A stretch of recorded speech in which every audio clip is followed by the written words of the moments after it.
आमिर की तबीयत कई दिनों से खराब थी। उसकी आंख देर से लगी थी और वह गहरी नींद में था जब अचानक उसकी चाची शायरा ने उस पर पानी फेंक दिया। आमिर हड़बड़ाकर उठ बैठा और सामने देखा तो शायरा चाची गुस्से से उसे घूर रही थी। इतनी देर हो गई है, अभी तक तुम सो रहे हो? कुछ होश है? घर के कामकाज भी करने हैं और तुमने सवारियां लेकर भी जानी है। जल्दी से उठो और भैंसों का दूध धोकर मुझे दो ताकि मैं नाश्ता बना सकूं। शायरा हुक्म देकर चली गई। आमिर बमुश्किल अपनी आंखें मलते हुए उठ खड़ा हुआ। उसका जीवन एक सजा बन गया था। न उसे समय पर खाना मिलता था, न वह सुकून से सो पाता था। इस घर में तो सांस लेना भी दूभर हो गया था। उसे शायरा चाची पर बहुत गुस्सा आता था, मगर वह उन्हें कुछ कहकर अपनी शामत नहीं बुलवाना चाहता था। उसके चाचा फैजान ने उसे सख्ती से कह रखा था कि अगर शायरा ने उसकी कोई शिकायत की तो वह बुरा हाल करेंगे। आमिर खामोशी से उनकी हर जायज नाजायज बात मानने पर मजबूर था, क्योंकि चाचा के उस पर बहुत एहसान थे और उसे उनसे बहुत डर भी लगता था। भैंसों का दूध धोने के बाद जब आमिर रसोई में आया तो शायरा चाची सामने पराठे तल रही थी। पराठे देखकर आमिर की भूख चमक उठी, मगर वह जानता था कि हमेशा की तरह आज भी उसे नाश्ते में सूखे पापे ही मिलेंगे, और ऐसा ही हुआ। शायरा ने उसके आगे 2-4 सूखे पापे रख दिए और अपने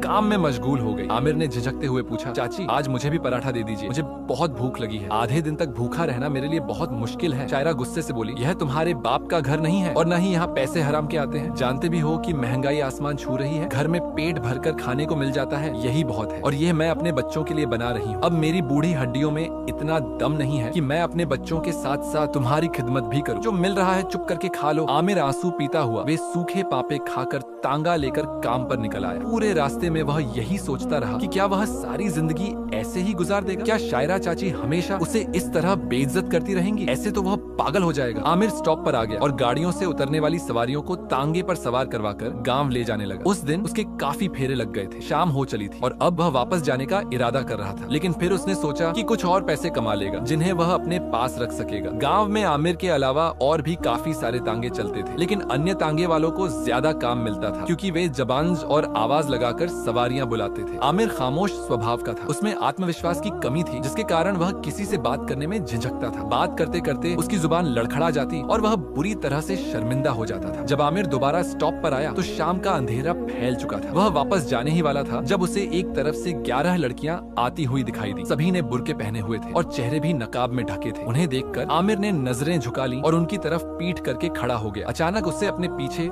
एक मधुर आवाज सुनाई दी। जब उसने पलटकर देखा तो वे लड़कियां उसके पास खड़ी थीं। अधिकतर लड़कियां चंचल दृष्टि से उसे देख रही थीं, लेकिन जो लड़की उससे बात कर रही थी वह उनसे अलग थी, गंभीर और शांत स्वभाव की। वह आंखें झुकाए बोली, हमें एक जगह जाना है, क्या आप हमें हमारी मंजिल तक पहुंचा देंगे? आमिर ने हाँ में सिर हिलाया और पूछा कि उन्हें कहाँ जाना है। लड़कियों ने उसके गांव से विपरीत दिशा का रास्ता बताया। वहाँ आबादी बहुत दूर तक थी और बीच में जंगल भी आता था। यह रास्ता जंगल से होकर गुजरता था, जिसके बारे में तरह तरह की डरावनी बातें प्रचलित थी कि वहाँ भूत प्रेत हैं, जिन्नात हैं और लोगों ने कई भयानक घटनाएं देखी हैं। आमिर नहीं जानता था कि इन बातों में कितनी सच्चाई है, लेकिन जंगल से गुजरते हुए वे सब बातें उसके दिमाग में गूंजने लगी और एक बार तो वह डर से कांप उठा। फिर भी वह इन युवा लड़कियों को वहाँ अकेला नहीं छोड़ सकता था, क्योंकि गांव में कुछ दुष्ट प्रवृत्ति के लोग भी रहते थे जो अकेली लड़कियों को परेशान करते थे। जब वे जंगल के बीच पहुँचे तो आमिर के घोड़े ने अचानक आगे बढ़ने से इनकार कर दिया। आमिर परेशान हो गया और घोड़े को चाबुक मारकर आगे बढ़ाने की कोशिश करने लगा, लेकिन वह अपनी जगह से हिला तक नहीं। तभी एक लड़की ने कहा, जानवरों पर जुल्म नहीं करना चाहिए। आमिर ने कोई जवाब नहीं दिया। वह सिर्फ इस बात पर हैरान था कि उसका घोड़ा आगे क्यों नहीं जा रहा था। अंधेरा और गहरा होने लगा था और आमिर को वापस भी जाना था। वह सोच ही रहा था कि क्या करे। तभी वही गंभीर स्वभाव वाली लड़की बोली, हम यहाँ से पैदल चले जाएंगे। आमिर ने कहा, नहीं, यह उचित नहीं है। मैं आपको आपकी मंजिल तक छोड़ कर आऊंगा। यहाँ कुछ लोग बुरी प्रवृत्ति के हैं और आप उन्हें नहीं जानती। तब वह लड़की तांगे से उतरी और घोड़े के कान में कुछ फुसफुसाने लगी। यह देखकर आमिर हैरान रह गया, लेकिन कुछ बोला नहीं। अचानक घोड़ा चलने लगा। बाकी लड़कियां उस लड़की को छेड़ने लगी कि उसने घोड़े के कान में ऐसा क्या कहा कि वह चल पड़ा। जवाब में वह लड़की खिलखिलाकर हंस पड़ी। जब वे उनके गांव पहुंचे तो लड़कियों ने आमिर का तांगा रुकवा दिया और कहा, यही हमारा घर है, हम यहाँ से चले जाएंगे। उन्होंने आमिर को किराया दिया, जो उसकी अपेक्षित राशि से बहुत अधिक था। आमिर ने उन्हें बाकी पैसे लौटाने की कोशिश की, लेकिन वह लड़की बोली, यह तुम्हारा इनाम है। इस समय जंगल से गुजरने में अधिकतर लोग डरते हैं, लेकिन तुम हम लड़कियों की सुरक्षा का ख्याल रखकर हमें यहाँ तक पहुँचाने आए, इसलिए ये पैसे हम तुम्हें अपनी खुशी से दे रहे हैं। आमिर किसी भी तरह से वह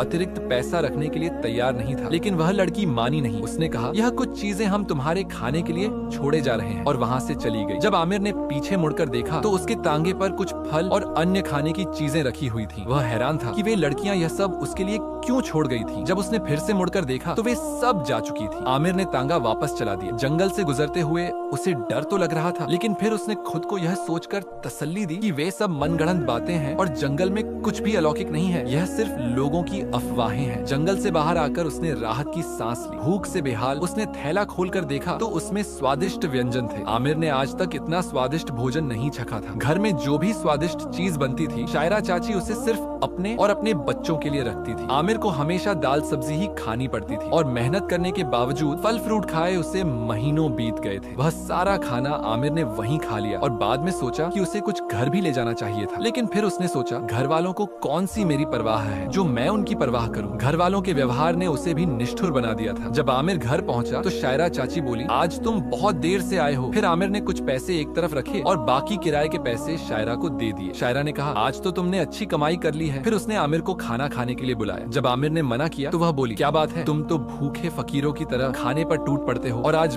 बड़े नखरे दिखा रहे हो। आमिर ने उत्तर नहीं दिया। जब शायरा ने फिर से उसे ताना मारा तो उसने कहा कि उसकी तबीयत ठीक नहीं है, इसलिए उसे भूख नहीं लगी है। उस रात आमिर को गहरी नींद आई। शायद पेट भरकर खाने का असर था कि वह चैन से सो गए। अगले दिन फिर शायरा ने उसे सुबह सवेरे ही जगा दिया। आमिर नहीं समझ पाता था कि शायरा को उसे देखते ही गुस्सा क्यों आता था, जबकि वह तो कभी कोई ऐसी बात नहीं कहता था जिससे उन्हें नाराजगी हो। न ही उसने कभी उन्हें किसी मामले में परेशान किया था। वह तो अपने कपड़े तक खुद धो लेता था और अक्सर अपने लिए खाना भी खुद गर्म कर लेता था। फिर भी शायरा के शिकवे कभी खत्म नहीं होते थे। अब आमिर को अक्सर वे लड़कियां दिखाई देने लगी। वे रोज शाम के समय किताबें लेकर आती जाती दिखाई देती, जिससे आमिर को लगता था कि वे कहीं पढ़ने जाती होंगी। उस दिशा में कोई स्कूल कॉलेज तो नहीं था, लेकिन कुछ दूरी पर एक मदरसा था। शायद वे वहाँ पढ़ने जाती थी। वे लड़कियाँ अपने पहनावे और व्यवहार से धार्मिक परिवार की लगती थी। सभी लोगों को नजरअंदाज करके वे सिर्फ आमिर के तांगे पर सवार होती। रोजाना आमिर उन्हें उनके गंतव्य तक पहुँचाता और हर बार वे उसके लिए कुछ न कुछ खाने को रख देती और किराए से अधिक पैसे भी देती। आमिर दिल ही दिल में उनकी उदारता और सहृदयता से प्रभावित हो गया था, लेकिन उसे यह अच्छा नहीं लगता था कि कोई उसे उसकी मेहनत से ज्यादा पैसे दे। जब वह यह बात उनसे कहता तो वह गंभीर स्वभाव वाली लड़की, जिसका नाम जैनब था, कहती, इंसान को इतना भी नरम नहीं होना चाहिए कि लोग उसे आसानी से निगल जाएं। उसकी बात सुनकर आमिर चौंक जाता, लेकिन फिर कुछ कहे बिना वापस चला जाता। रोजाना वापस आने के बाद वह गांव वाले रास्ते पर रुककर वह खाना खाता जो जैनब उसके लिए रख जाती थी और दिल ही दिल में उसे दुआएं देता था। उनकी वजह से ही वह अच्छा खाना खा पाता था और उसके पास कुछ पैसे भी जमा होने लगे। इससे पहले आमिर जो भी पैसे कमाता, शायरा चाची उससे सब ले लेती थी और जब भी उसे कुछ चाहिए होता उसे उनसे पैसे मांगने पड़ते थे, जिस पर वह उसे बहुत सी बातें सुनाती थी। एक दिन जब आमिर उन लड़कियों को छोड़ने गया तो फिर से उसका घोड़ा अचानक रुक गया। आमिर ने जंगल में एक अजीब जानवर देखा, बहुत बड़ा, गहरे काले रंग का और लंबे बालों वाला। उसे देखकर आमिर का घोड़ा भयभीत हो गया। आमिर ने लड़कियों को नीचे उतरने को कहा, क्योंकि वह चिंतित था कि कहीं वे गिर न जाएं और चोट न लगे। वह हैरान था कि ऐसा भयानक जानवर उसने पहले कभी नहीं देखा था। अब उसे लड़कियों की चिंता थी, क्योंकि वह जानवर सड़क के बीचों बीच खड़ा था और उसके पास से गुजरकर ही वह उन्हें उनके गंतव्य तक पहुंचा सकता था। उसके पास कोई ऐसी चीज नहीं थी जिससे वह उस जानवर को भगा सके। तभी जैनब ने जमीन से एक पत्थर उठाया और उस जानवर की ओर फेंका। अचानक जानवर के शरीर पर आग लग गई और वह चीखता चिल्लाता वहाँ से भाग गया। आमिर हैरान रह गया और जैनब से पूछा कि उस पत्थर में ऐसा क्या था जिससे जानवर को आग लग गई। जैनब ने कहा, यह तो आम पत्थर ही था, मैं खुद भी नहीं जानती कि उस जानवर के शरीर पर आग कैसे लगी। फिर वे सब तांगे पर सवार हो गए और आमिर उन्हें उनके गंतव्य तक पहुंचाकर वापस आ गया। रास्ते में वह सोच रहा था कि अगर वह जानवर फिर आ गया और उस पर हमला कर दिया तो वह क्या करेगा। उसने सोचा कि वह भी अपने पास कुछ पत्थर रख लेगा। अगले दिन जब आमिर जंगल के बीच से गुजर रहा था तो उसे फिर से वह जानवर दिखाई दिया। वह तेजी से भागता हुआ आमिर की ओर आ रहा था। घोड़ा फिर से डर गया और जानवर ने अचानक छलांग लगाकर आमिर पर हमला कर दिया, लेकिन अगले क्षण वह जानवर जमीन पर गिरकर तड़पने लगा। आमिर को एक खरोंच तक नहीं आई थी। जानवर के शरीर पर आग लग गई और वह बुरी तरह से जलने लगा। आमिर हक्का बक्का उस दृश्य को देखता रह गया और फिर अपने घोड़े को भगाकर वहाँ से निकल आया। उस दिन आमिर को खाना खाने का भी होश नहीं था। घर पहुंचकर उसने घोड़े को बांधा और हैरान परेशान बैठ गया। तभी उसे शायरा चाची की आवाज सुनाई दी जो उसे खाने के लिए बुला रही थी। जब आमिर रसोई में गया तो शायरा ने उससे पूछा, ये फल तुम कहाँ से लाए हो? ये तो बहुत स्वादिष्ट फल हैं। मैंने तो अपनी पूरी जिंदगी में ऐसे फल नहीं देखे। आमिर को याद आया कि ज़ैनब ने फिर से उसके लिए फल रखे थे, लेकिन वह इतना डरा हुआ था कि उसने उन्हें छका भी नहीं था और सीधे घर ले आया था। उसने शायरा को बताया कि वे किसी अजनबी ने दिए थे और वह नहीं जानता कि वह उन्हें कहाँ से लाया था। शायरा ने कहा, अगर वह तुम्हें दोबारा मिले तो तुम उससे जरूर पूछना कि वह इन्हें कहाँ से लाया था, क्योंकि ये मुझे बहुत पसंद आए हैं। आमिर ने हाँ में सिर हिला दिया। उस दिन पहली बार शायरा ने आमिर से नरमी से बात की थी और वह इस बात पर हैरान था। जब वह अपने कमरे में आया तो उसे अचानक एक पुरानी याद सताने लगी। आज का दिन आमिर के जीवन का वह काला दिन था जब उसके माता पिता अबरार और जरीना उससे बिछड़ गए थे। उस समय वह महज 9 साल का था। उस दिन उसका स्कूल में परीक्षा था और माता के परिवार में किसी की शादी थी। माता पिता दोनों शादी पर गए थे और उसे दादी रहीमा के पास छोड़ गए थे। माता बार बार दादी से आमिर का ख्याल रखने की ताकीद कर रही थी और दादी भी उन्हें आश्वस्त कर रही थी कि वह उसका ख्याल रखेंगी। माता को आमिर की बहुत चिंता थी और बार बार उसे गले लगा रही थी, जैसे उनका उससे दूर जाने का मन नहीं कर रहा। उसी शाम को खबर आई कि माता पिता का एक दुर्घटना में देहांत हो गया था। यह सदमा बहुत बड़ा था। आमिर को इस बात पर यकीन ही नहीं आ रहा था। वह दादी की गोद में सिमट गया और उनसे माता पिता के बारे में पूछता तो वे रोने लगती। पहले तो दादी उसे यह कहकर बहलाती कि उसके माता पिता वापस आ जाएंगे, लेकिन जब उन्हें लगा कि उसके सवाल बढ़ते ही जा रहे हैं तो उन्होंने उसे सच बता दिया। अब आपके माता पिता कभी वापस नहीं आ सकते, वे अल्लाह मियाँ के पास चले गए हैं। आमिर बहुत रोया था। उसके लिए यह दुख बहुत बड़ा था। दादी के लिए घर के कामकाज करना और आमिर को संभालना बहुत मुश्किल था, इसलिए वह उसे लेकर चाचा फैजान के घर आ गई थी। दादी ने अपना घर किराए पर दे दिया था, जिसका किराया फैजान वसूल करते थे। आमिर के पिता का व्यवसाय भी फैजान ही संभालने लगे थे। जब तक दादी जीवित थी, आमिर को किसी चीज की चिंता नहीं थी। वह उसका बहुत ख्याल रखती थी, माता पिता से भी बढ़कर। शायद वे उनसे भी ज्यादा उससे प्यार करती थी, मगर वे कभी भी माता पिता की कमी को पूरा नहीं कर सकती थी। जब दादी रहीमा भी आमिर से बिछड़ गई तो उसे ऐसा महसूस हुआ जैसे वह इस भरी दुनिया में अकेला रह गया है। उस समय वह 8वीं कक्षा में था और उसके लिए इस दुख से उबरना बहुत मुश्किल था। कुछ समय बीता और आमिर को एहसास हुआ कि जीवन उसके लिए और भी कठिन होता जा रहा था। उसने मैट्रिक की परीक्षा पास कर ली थी और आगे पढ़ना चाहता था। उन दिनों जब उसकी छुट्टियां थीं, वह कोई शॉर्ट कोर्स करना चाहता था, लेकिन शायरा चाची ने उसे घर के कामों में ऐसा उलझा दिया कि वह अपनी पढ़ाई दोबारा शुरू ही नहीं कर पाया। शायरा ने उस नौकर को नौकरी से निकाल दिया जो घर के बाहरी काम करता था और अब वे सारे काम आमिर से करवाने लगी। आमिर मन ही मन रोता और गुस्सा आता था। उसके माता पिता ने उसे राजकुमार की तरह पाला था, उससे बहुत प्यार करते थे, लेकिन शायरा का व्यवहार उसके साथ बहुत बुरा था। फैजान चाचा भी शायरा के किसी मामले में हस्तक्षेप नहीं करते थे, वे उसे कभी नहीं टोकते थे। शायद ये आमिर के साथ दुर्व्यवहार का कारण था या फिर उनके पापों की सजा या उन पर एक परीक्षा थी। फैजान के व्यापार में बहुत नुकसान हुआ था। उनकी फैक्ट्री में आग लग गई थी, इसलिए उन्होंने आमिर के पिता के व्यापार को अपने व्यापार में मिला लिया था, जिससे अब वह व्यापार भी नगण्य हो गया था। जब फैजान ने इधर उधर से कर्ज लिया तो लोग उनसे कर्ज वापस मांगने लगे। इस स्थिति में एक दिन फैजान ने आमिर को अपने कमरे में बुलाया और हाथ जोड़कर कहने लगे, मैं इस समय बहुत मजबूर और परेशान हूँ, मेरे पास पैसे नहीं है, मैं कर्जदारों से जान छुड़वा लूं। अगर तुम मेरी मदद करो तो मैं इस मुसीबत से निकल सकता हूँ। मेरा वादा है कि मैं तुम्हें तुम्हारे सारे पैसे वापस लौटा दूंगा, बस मेरी यह मुश्किल टल जाने दो। आमिर ने हैरानी से पूछा, इस सब में मैं आपकी क्या मदद कर सकता हूँ? फैजान बोले, अगर तुम वह घर बेच दो तो मैं उन पैसों से कर्ज भी चुका सकता हूँ और अपने व्यापार को भी संभाल सकता हूँ। मेरे पास इसके अलावा और कोई रास्ता नहीं है। आमिर के पास कोई विकल्प नहीं था, इसलिए उसने हाँ में सिर हिलाया। फैजान ने उसे गले लगा लिया और कहने लगे, आज तुमने मेरे बेटे होने का हक अदा कर दिया। इसके बाद फैजान और शायरा का व्यवहार आमिर के साथ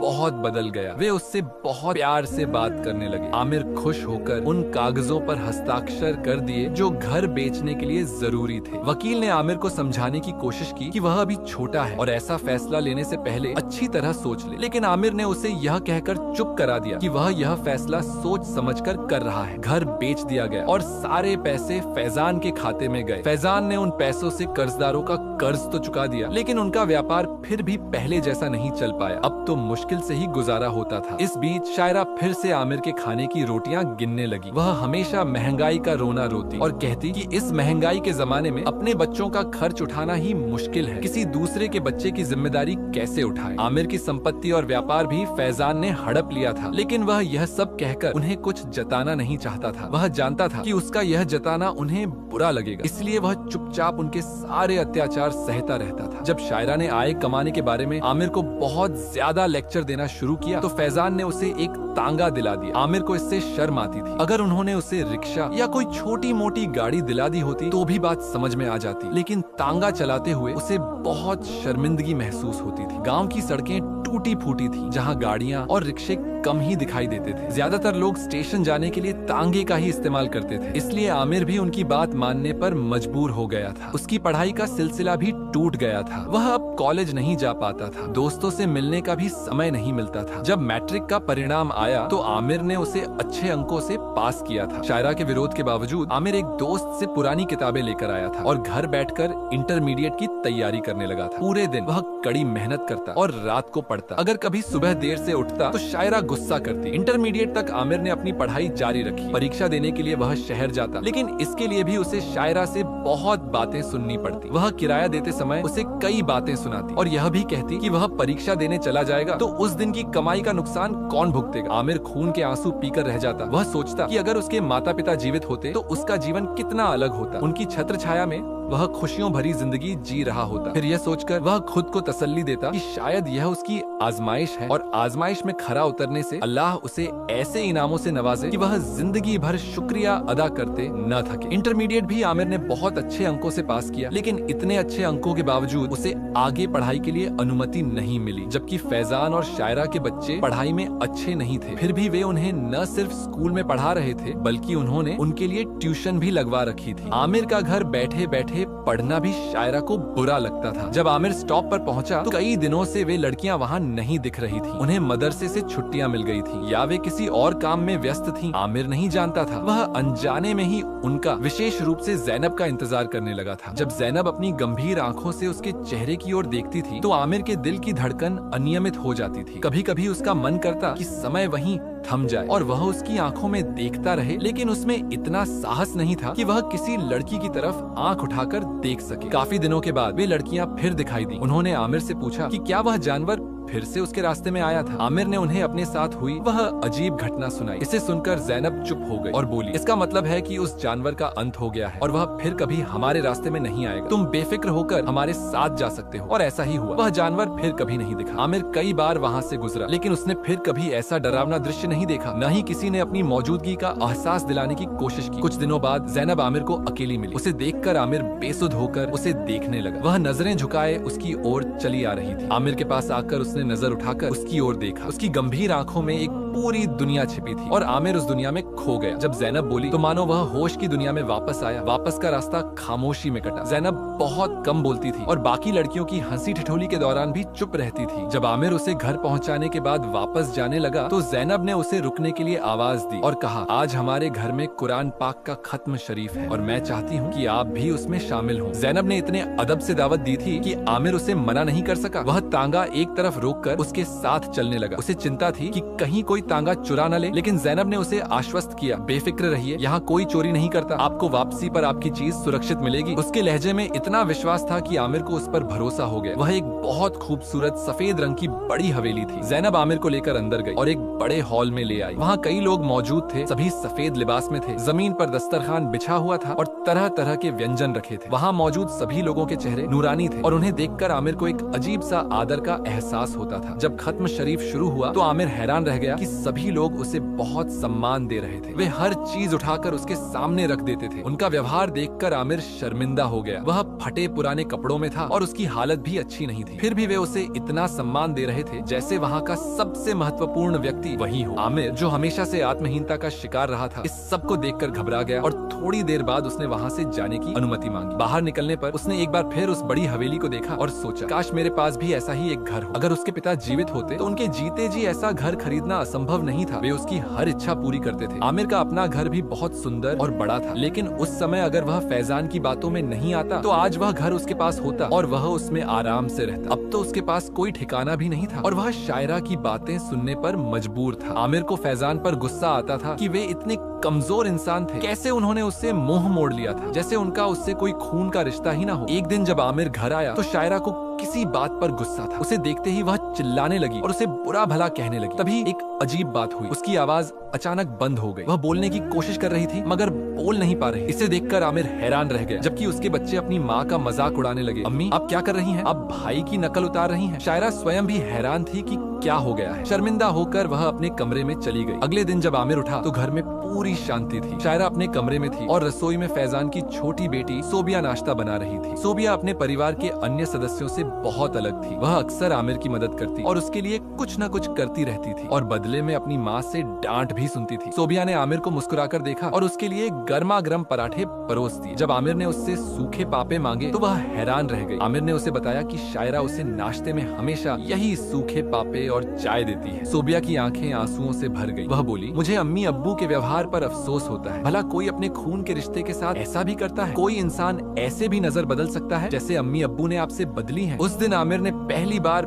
पेट भरकर नाश्ता किया और अपने काम पर चला गया। पिछले कुछ दिनों से आमिर ने महसूस किया था कि घर में बहुत शांति है। शायरा अपने कमरे से बाहर ही नहीं निकलती थी। आमिर को पता चला कि उसकी आवाज अचानक गायब हो गई है। फैजान उसे डॉक्टर के पास ले गए, लेकिन किसी को भी समझ नहीं आया कि उसे क्या हुआ है। आमिर को एक तरह से सुकून मिला था। अब उसे शायरा की बुरी बातें नहीं सुननी पड़ती। हमेशा उसकी बुराई सुनने के बाद अब जब उसकी जुबान बंद हो गई थी तो इस बात पर आमिर जितना ईश्वर का शुक्र अदा करता कम था। अब कई दिन गुजर गए थे। आमिर रोज स्टॉप पर जाता और शाम तक जैनब और उसकी दोस्तों का इंतजार करता, लेकिन वे लड़कियां अब कहीं दिखाई नहीं देती। एक दिन आमिर को बार बार जैनब का ख्याल आता रहा। वह जो सबसे गंभीर और शांत थी, जो चुपचाप उसके लिए रोज कुछ न कुछ खाने को रख देती थी। उसे जैनब की बहुत याद आ रही थी। आमिर ने सोचा कि वह एक बार मदरसे का चक्कर लगाकर देखे, शायद वे वहीं हों और उन्होंने किसी दूसरी सवारी का इंतजाम कर लिया हो। वह एक बार जैनब को देखना चाहता था। जब तक वह उसे नहीं देख लेता उसके मन को शांति नहीं मिल सकती थी। जब वह मदरसे पहुंचा तो देखा कि उस पर ताला लगा हुआ था। अब उसे समझ में आया कि लड़कियां वहां क्यों नहीं आ रही थी। उन्हें मदरसे से छुट्टियां मिल गई थी। पास ही एक छोटी सी दुकान थी। आमिर ने दुकानदार से पूछा कि मदरसा कब से बंद है और कब खुलेगा। दुकानदार ने जो कहा वह सुनकर आमिर हैरान रह गए। दुकानदार ने बताया, यह मदरसा तो कई सालों से बंद पड़ा है और अगले कई सालों तक इसके खुलने की कोई संभावना नहीं है। यहाँ आसपास कोई आबादी नहीं है और लोग यहाँ आते जाते नहीं है, इसलिए यह मदरसा बंद हो गया है। आमिर ने पूछा कि क्या यहाँ कोई और स्कूल या कॉलेज है? तो दुकानदार ने ना में सिर हिलाया। आमिर हैरान और परेशान होकर अपना तांगा लेकर वापस आ गया। उसे समझ नहीं आ रहा था, वहाँ कोई स्कूल कॉलेज नहीं था, मदरसा भी बंद था, तो फिर वे लड़कियाँ कहाँ पढ़ने जाती थी? वहाँ आसपास तो कोई घर भी नहीं था। वह जितना सोचता उतना उलझता जाता था। फिर कई दिन बीत गए और वे लड़कियाँ फिर कभी नहीं दिखी। एक दिन आमिर अपने दिल की मजबूरी में उस घर में पहुंच गया जहां जैनब उसे ले गई थी। वहां पहुंचकर वह दंग रह गया। यह जगह तो बिल्कुल उजाड़ थी। वहां जिस सफेद हवेली में वह गया था उसका तो नामो निशान भी नहीं था। वहां कोई घर ही नहीं था, सिर्फ कुछ टूटे फूटे घर थे जिनमें कोई नहीं रहता था। आसपास कोई जीवित प्राणी भी नजर नहीं आ रहा था। आमिर हक्का बक्का रह गया। मदरसा बंद था, यहाँ कोई आबादी नहीं थी, फिर भी वह इन लड़कियों को यहीं छोड़कर जाता था। उसे अच्छी तरह याद था कि जैनब उसे यहीं लाई थी और अब हवेली गायब थी। अभी वह जंगल में ही था जब उसे पीछे से किसी लड़की की आवाज सुनाई दी। जब उसने तांगा रोककर पीछे देखा तो वहाँ जैनब खड़ी थी, वही जिसकी तलाश में वह वहाँ गया था। आमिर तुरंत तांगे से उतरकर उसके पास गया और पूछने लगा, काफी समय से आप मुझे दिखाई नहीं दे रही हैं, इसलिए मैं परेशान हो गया था। मैं आपके मदरसे में गया लेकिन आप लोग वहाँ भी नहीं थे। वह मदरसा तो कई सालों से बंद है और यहाँ कोई आबादी नहीं है। मैं हैरान हूँ कि आप लोग कहाँ रहते हैं। आमिर हैरान था कि जैनब का घर अचानक कैसे गायब हो गया। जैनब ने कहा, कुछ बातें राज में रहे तो अच्छी होती हैं, कुछ चीजें ऐसी होती हैं जो इंसान चाहकर भी बयां नहीं कर सकता। अगर इंसान उसकी खोज में लग जाए तो वह परेशान हो जाता है। फिर उसने आमिर को एक सलाह दी, तुम अपनी जिंदगी को यूं जाया मत करो, तुम अपने लिए कुछ सोचो, अपनी जायदाद अपने चाचा से वापस लो और अपनी जिंदगी नए सिरे से शुरू करो। कब तक तुम अपने चाचा चाची की गुलामी करते रहोगे? यह बात सुनकर आमिर हैरान रह गया। जैनब को उसके घर के मामलों के बारे में कैसे पता चला? वह तो उसे जानती भी नहीं थी। जब आमिर ने उससे यह पूछा तो जैनब बोली, मैं तुम्हें पहले ही बता चुकी हूँ कि कुछ चीजें राज में ही रहनी चाहिए, वे चीजें राज में ही अच्छी लगती हैं। अगर हमें उनकी हकीकत मालूम हो जाए तो हम उनमें से आकर्षण खो देते हैं। हर चीज की खोज में रहना अच्छा नहीं होता। जो सलाह मैंने तुम्हें दी है उस पर अमल करो। फिर उसने आमिर के हाथ में एक भूरा लिफाफा रख दिया और कहा, इसे तुम घर जाकर अकेले में खोलना। आमिर हैरान था कि उसमें क्या होगा। जब वह घर पहुंचा और लिफाफा खोला तो उसमें ढेर सारे पैसे थे। इतने सारे पैसे एक साथ देखकर उसकी आंखें नम नम हो गई। वह सोचने लगा कि ज़ैनब कितनी अच्छी लड़की थी जिसने उसकी इतनी मदद की, उसका इतना ख्याल रखा, जबकि उसके अपने रिश्तेदारों ने उसे धोखा दिया, ठुकरा दिया। आमिर ने पैसे संभाल कर रख लिए और रात होने का इंतजार करने लगा। रात को जब फैजान घर आए तो आमिर ने उनसे अपने हिस्से की संपत्ति मांग ली। यह सुनकर फैजान क्रोध से आग बबूला हो गए और अपने एहसान जताने लगे। आमिर ने शायरा की ओर देखा। वह बिल्कुल खामोश और चुप थी। जितना वह चीखती चिल्लाती और शोर मचाती थी, अब उसकी आवाज निकलना बंद हो गई थी। आमिर को अंदाजा हो गया कि फैजान कभी भी उसकी संपत्ति उसे वापस नहीं करेंगे। अगले दिन आमिर ने अपना बैग उठाया, कुछ कपड़े पैक किए और अपने सारे पैसे लेकर शहर की ओर निकल गया। वहाँ उसने एक प्रॉपर्टी डीलर से बात करके एक छोटा प्लॉट खरीद लिया और बाकी पैसों से एक छोटा सा व्यापार शुरू कर दिया। धीरे धीरे आमिर का व्यापार बढ़ने लगा। उसने अपने साथ कुछ युवकों को भी काम पर रखा और दिन प्रतिदिन उन्नति करता गया। अब उसके पास सब कुछ था। उसने अपनी कार भी खरीद ली थी। एक दिन आमिर ज़ैनब का धन्यवाद देने के लिए उस जंगल से होकर वहाँ पहुँचा जहाँ उसका घर था, लेकिन वहाँ तो नई आबादी बस रही थी और जंगल में भी पेड़ों की कटाई हो रही थी। वहाँ ज़ैनब का कोई निशान नहीं था। आमिर सोचने लगा कि आखिर ज़ैनब कौन थी? क्या वह इंसान थी या कोई और प्राणी जिसने उसकी इतनी मदद की? सारी बातें याद आने पर उसे लगने लगा कि ज़ैनब इंसान नहीं थी बल्कि किसी अन्य लोक से आई थी। फिर जब आमिर फैजान के घर गया तो उनकी हालत बहुत बुरी थी। आमिर को देखकर फैजान ने उसके सामने हाथ जोड़ दिए और कहने लगे, जब से तुम गए हो एक दिन भी सुकून का सांस नहीं लिया। मेरा व्यापार ठप हो गया है। अब मैं तुम्हारी जगह वहीं तांगा चलाकर अपने परिवार का पेट पाल रहा हूँ। शायरा ने भी आमिर के सामने हाथ जोड़ दिए और रोने लगी। वह बोलने की कोशिश कर रही थी मगर उसके मुंह से आवाज नहीं निकल रही थी। उनकी हालत देखकर आमिर को तरस आ गया। उसने उन्हें कहा, मैंने आप दोनों को माफ किया। आपने जो भी किया आपको उसकी सजा मिल गई। आपने मेरे साथ जैसा व्यवहार किया था वैसा ही फल मिला है आपको। आमिर के इतना कहते ही जैसे शायरा की बोलने की शक्ति वापस आ गई और वह आमिर के सामने फिर से रो पड़ी। वह समझ गई थी कि उसके साथ जो कुछ भी हुआ था वह आमिर के साथ बुरे व्यवहार के कारण हुआ था। आमिर उनकी मदद तो करता था लेकिन अब वह दोबारा उन्हें अपनी जिंदगी में शामिल नहीं कर सकता था। उसके लिए बीता हुआ समय बहुत कड़वा था और उससे मिली शिक्षा अनमोल थी। आमिर ने शहर में एक अच्छे परिवार की लड़की से शादी कर ली थी। अब उसका जीवन संपूर्ण हो गया था। वह अब भी अक्सर गांव आता जाता था और चुपके से फैजान के हाथ में पैसे रख जाता था, लेकिन कभी भी उन्हें फिर से अपने घर लाने की कोशिश नहीं की। आमिर की नजरें हमेशा ज़ैनब और उसकी दोस्तों को तलाशती रहती, लेकिन फिर कभी उससे उनका सामना नहीं हुआ। उसे समझ में आ गया था कि ज़ैनब और वे लड़कियां किसी